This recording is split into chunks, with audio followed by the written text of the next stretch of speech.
Pertama-tama kita bersyukur pada Tuhan telah melewati 1 bulan yang lalu, bulan Juni. Semua suka duka kita letakkan dalam ucapan syukur dan pujian kepada Tuhan sebagai penyelenggara kehidupan kita. Adapun renungan pada hari ini diambil dari Injil Matius bab 8 ayat 18 sampai dengan 22. Pada suatu hari banyak orang merumuni Yesus. Melihat hal itu, Yesus menyuruh bertolak ke seberang. Lalu datanglah seorang ahli Taurat dan berkata kepadanya, "Guru, aku akan mengikuti engkau kemana saja engkau pergi."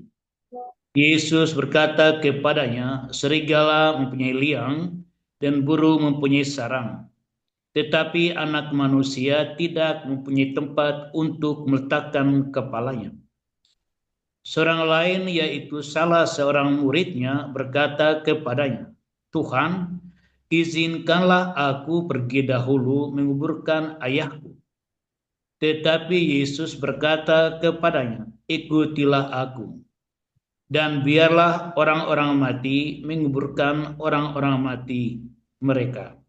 Demikianlah sabda Tuhan, terpujilah Kristus. Saudara-saudariku terkasih, hari ini saya berada di Siantar, Tanjung Pinggir. Ya, tadi karena ada perayaan Ekaristi, maka saya minta pada hari ini renungan mengakhiri doa-doa kita. Saudara-saudariku yang terkasih, ada 2 orang yang dihadirkan di dalam percakapan dengan Yesus dalam Injil pada hari ini. Yang pertama, seorang ahli Taurat yang datang kepada Yesus, mengikuti Yesus, dan akhirnya dia ingin menyatakan isi hatinya, "Guru, aku akan mengikuti engkau kemana saja engkau pergi." Ada 2 situasi yang dapat kita hadirkan di dalam renungan pada pagi hari ini. Yang pertama, situasi Yesus dikerumuni oleh orang banyak. Yesus menjadi tokoh yang menjadi pusat perhatian, dikagumi, disukai. Tampaknya ahli Taurat ini dia ingin mengikuti Yesus, mungkin juga dengan motivasi ingin menjadi orang yang dikerumuni, diikuti, dikagumi oleh orang lain. Namun Tuhan kita Yesus Kristus melihat kondisinya. Karena dia telah melihat kondisi Yesus Kristus yang dikerumuni oleh orang banyak, dia termotivasi untuk mengikuti Yesus. Tetapi Yesus melihat kondisinya. Kita tahu bahwa ahli Taurat adalah salah satu kelompok masyarakat di dalam agama Yahudi yang menetapi kelas istimewa.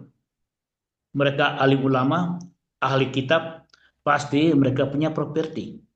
Mereka punya harta yang diperoleh dari kedudukan sebagai seorang pengajar hukum dan penafsir Taurat bagi masyarakat Yahudi. Maka Yesus berkata, "Serigala mempunyai liang dan burung mempunyai sarang, tetapi Anak Manusia tidak mempunyai tempat untuk meletakkan kepalanya."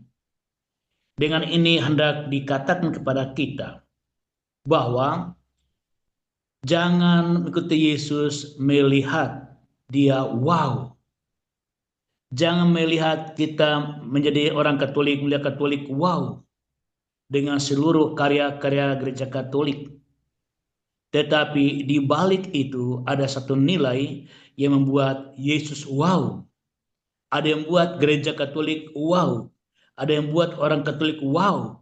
Di dalam persaudaraan, orang Katolik saling mencintai, atau keluarga Katolik saling, ada keluarga yang kita lihat menghayati perkawinan dengan setia sampai mati, dan sungguh nilai-nilai kekatolikan dihadirkan wow. Tetapi di balik itu ada sebuah disiplin, yaitu tidak terlekat pada sesuatu yang saya dengar tadi sangat menarik di dalam doa tadi, yaitu tidak terlekat pada hal-hal duniawi. dengan tidak terlekat pada hal-hal duniawi, maka kita akhirnya layak mengikuti Yesus. Bagaimana kemudian buah itu ditampakkan kepada dunia? Biarlah dunia yang melihat, tetapi bukan itulah yang kita lihat di penampakan kehidupan Kristiani, kehidupan gereja, tapi apa yang ada di balik itu. Misalnya, Anda ada pastor yang Anda lihat khotbah, renungan, memimpin doa, wow. Tapi doakanlah dia, karena di balik itu dia juga telah berjuang untuk mempertahankan tidak terikat pada sesuatu yang ada di dunia. Atau kalau ada kami para pastor yang terikat dengan hal-hal duniawi, doakanlah supaya kami tetap wow. Yang kedua adalah seorang murid. Dia telah mengikuti Yesus.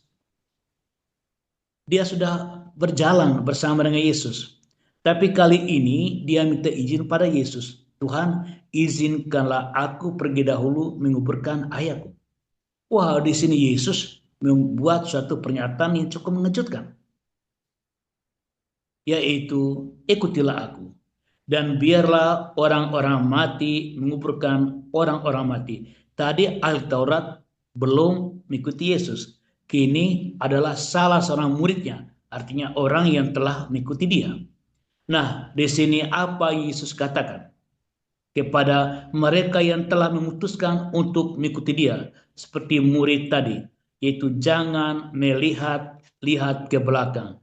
Apabila Anda mengikuti aku, lihatlah kepada aku dan lihatlah ke depan apa yang menjadi rancanganku bagimu di dalam kehidupan ini. Dan ini persis yang terjadi dengan Petrus dan Paulus yang kita rayakan kemarin. Mereka telah mengikuti Yesus. Paulus tidak lagi melihat ke belakang, di mana dia pernah membunuh murid Yesus, bahkan saksi hidup ketika Stefanus dirajam karena memberi kesaksian tentang Yesus. Petrus juga tidak melihat ke belakang, dia pernah mengkhianati Yesus, tetapi bersama Yesus melihat ke depan. Ketika kita berjalan bersama dengan Yesus, melihat ke depan, kita akan dilengkapi dengan anugerah-anugerah yang memampukan kita untuk menjalankan kehidupan sebagai murid Kristus. Sebagai Bapak Ibu dalam ruangan ini yang menghayati kehidupan perkawinan, mungkin ada hal yang kurang di masa yang lalu. Jangan melihat itu. Lihatlah ke depan. Ketika ada persoalan, lihatlah pada Yesus untuk bawa kita pada masa yang akan datang. Jangan melihat perbuatan-perbuatan yang tidak baik, tindakan-tindakan yang telah intervensi oleh iblis di masa yang lalu. Demikianlah sahabat-sahabat rohani, marilah kita ikuti Tuhan kita Yesus Kristus. Amin.